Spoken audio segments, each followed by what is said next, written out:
Kamusta ka, Miss Kailan? Okay naman po. Ito yung katanungan ko para sa'yo. Kung bibigyan ka ng pagkakataon na mamili, ano ang pipiliin mo? Kapayapaan o katalinuhan? Bago po ang lahat, gusto kong bumati ng isang magandang umaga.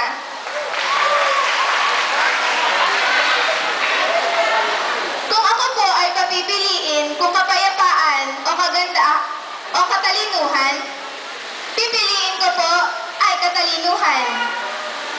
Dahil para sa akin, kung ako ay may talino, kaya kong magsimula ng isang kapayapaan.